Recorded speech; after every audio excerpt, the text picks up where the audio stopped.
And that you needed to do what they did, which was sort of spread their wings and diversify. So you could still have a big career not dependent on radio airplay. So here comes acting. And I'm fast forwarding quite a bit. Some guest spots, and then you get a lead role in a show called Doc that runs very successfully for several years. But it takes you to Canada to shoot it. Did you like being an actor? I do now. I like it a lot. I wasn't exactly sure at that time. My dad put it in Kentucky boy terms to say, you got all your eggs in one basket. I look at it now and go, really, what my dad was saying is, you need to reinvent yourself. And that reinvention through television and film. He was right. And luckily, I had sense enough to listen to him. And again, I played everything by ears. Like, I hear you, Dad, but I don't know how to be an actor because I've never taken an acting class. I've never done anything. It's like anything, you just start. And it is the way you do something is you start. Like, if I wanted to get to that, that's this piece of carpet, I would have said, think about it, clarify in my mind, okay, I want to go over there and stand. Then I gotta be so clear on that. I'm gonna say, okay, what do I gotta do to do it? I'm gonna have to pay a price to get there. Well, I'm gonna have to stand up, and then it's probably like everything. I'm gonna have to put one step in front of the other, and barring an unforeseen catastrophe, I'm gonna get there. That's the way life is, and your dreams, and somehow, just the fact that my dad said, just start. That just makes sense, one step at a time. That's the only way I ever wanted to do anything. What's the theme song to Doc that you wrote? I wrote a song called Stand Still, and it goes something like this, that's the wrong. I was just a little boy, I wandered through the woods, searching for my daddy to hide. I guess I took a wrong turn somewhere along the way, but the Bible said, seek and ye shall find. Daylight turned to dark, eventually turned to fear. When I finally found my way back home, his words I still can hear. Stand still, you're in the dark. Listen to your heart. Pray for God's will. Stand still, drift in the wind. Your voice within will be your best friend. Stand still and pray. Stand still, stand still, stand still. Yeah. Like that.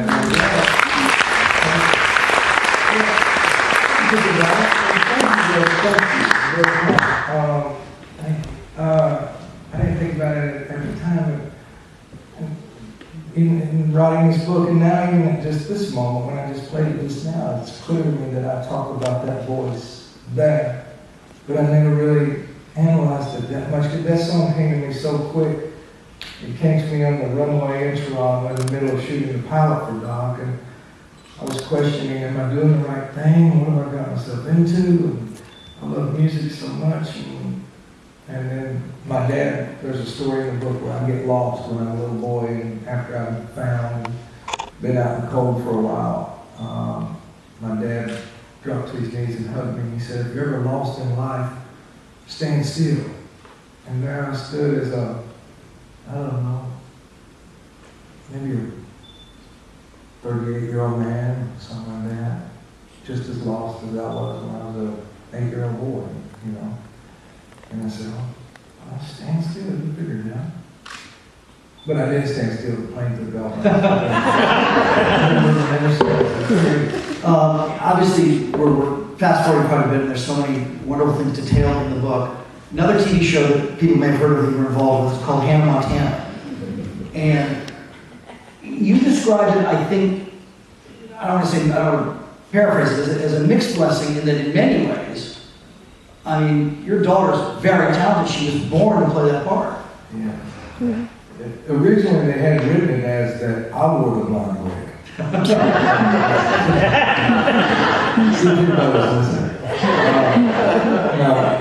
You know, when I read it, thank you, Mr. Cameraman. See, he's paid to laugh. That's how I read it.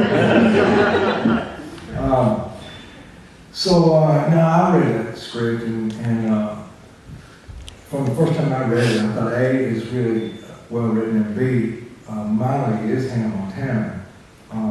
She was auditioning for another role, and again, it was just instincts or something about it. You know, that's all I really have, to be honest with you, Sam. Is instincts. I've got one, just instincts. I have to make up for what I lack in talent with hard work and persistence and dedication and luck. And, I felt like there's something really special about this, and Miley is in Hannah Montana. And months and months went by, and pretty soon, one thing happened to another, and somewhere along the line, then Miley started auditioning for the role as Hannah. And when they mentioned me being involved, I had sense enough to know that I should stay out. It didn't feel fair to Miley or any of the other girls that was auditioning that my name should even be in that sentence until everybody's clarifying, who's Hannah Montana. It didn't feel fair. So I stayed out. And then when they called and said, okay, Miley is Hannah Montana, do you want to be the dad?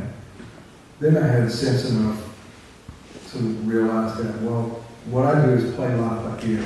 If it's meant to be, we'll know. But I should just fly out and let's just do an audition and a meeting and let's talk about it and see how it feels. And when I flew out like the next day, and when I went in, there was a young guy, young, handsome dad. They could have had a young, handsome dad. That show could have done something. I went in and I started going, there's the dad just walked out. I said, dude, there's your dad. That's a good show right there. But mine, with that guy, he's the dad. I said, I can be Uncle Bill or whatever. But instead, they went ahead and, we were in a scene or two. And then Miley asked me to play a song for him. I played it. Everybody laughed. And what was that song? It was called I Want My Mullet Back.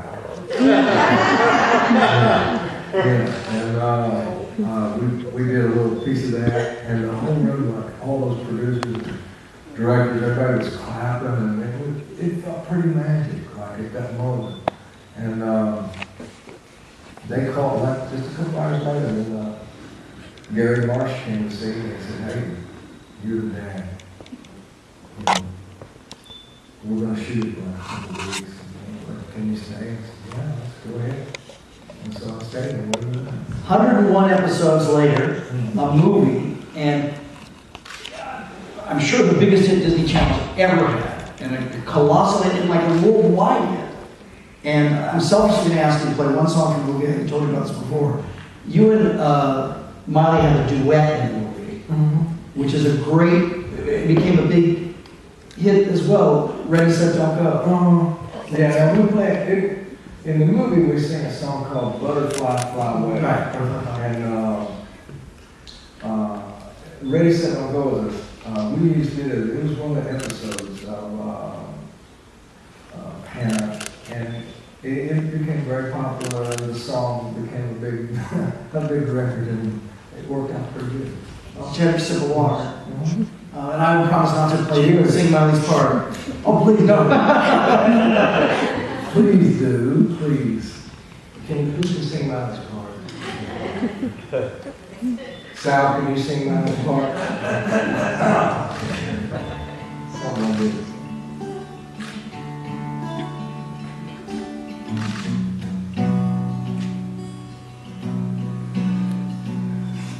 She gotta do what she's gotta do.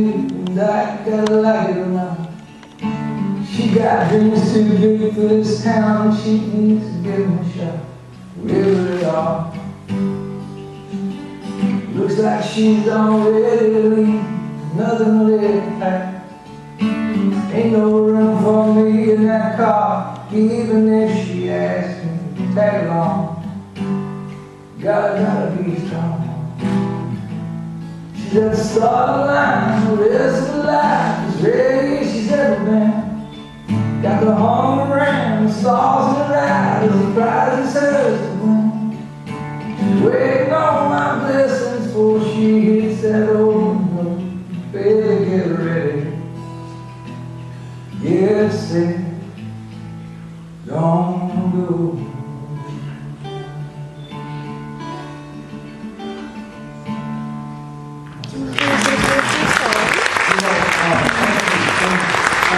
You talk about art imitating life, imitating art, and this is what the writers of Hannah would do is quite often they'd hear things that might have happened to me and Miley, things from our life, and they'd put it in an episode. And they had heard me talking about the song Stand Still that I played earlier. When that song came to me on that airplane that day in Toronto, the only thing I could find to write on was a puke sack that was in the back of the seat in front of me. So I pulled it out and I wrote Stand Still on the back of that puke sack.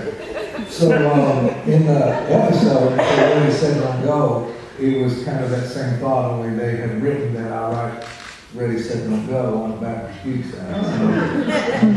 So art imitating life, imitating art. We're going to take some audience questions in a minute, but before we do, a lot of us are parents. All things being equal, are you glad that she's had the success that she's had? But as a dad, is that something you would wish for a daughter? You know, yeah, you just gotta look at it and go, you know, every action there is an opposite and equal reaction. And Lord, I mean, I know the price of fame. It's a dangerous animal thing. And I've seen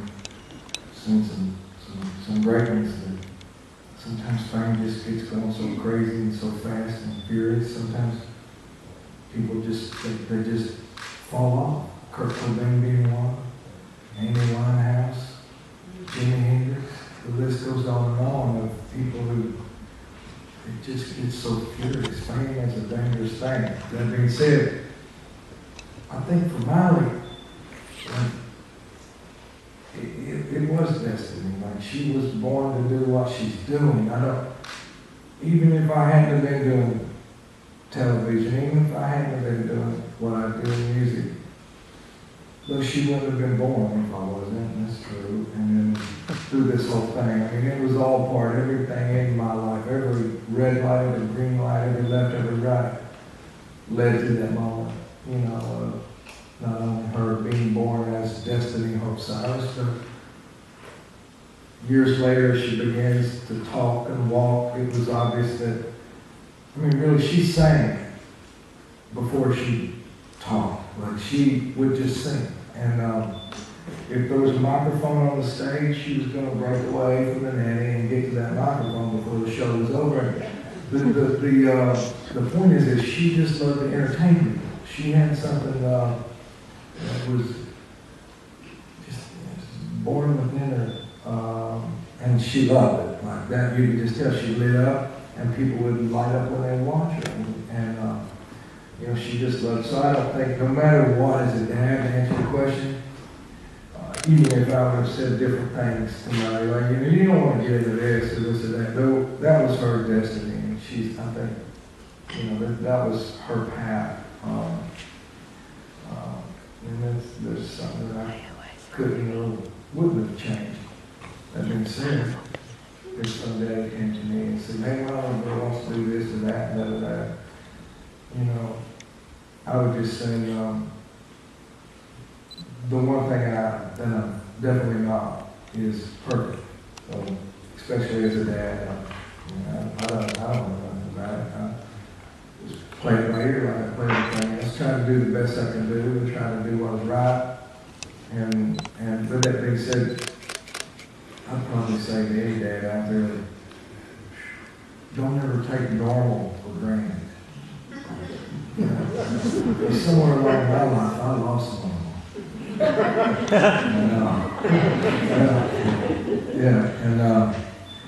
So there's something very, and that's one thing I don't know that Molly ever knew. I don't know that she would have ever chose to, even if she did, because her life, she was born under the roof of the circus tent. That's right. There's tigers in there, elephants. You can get hurt under that.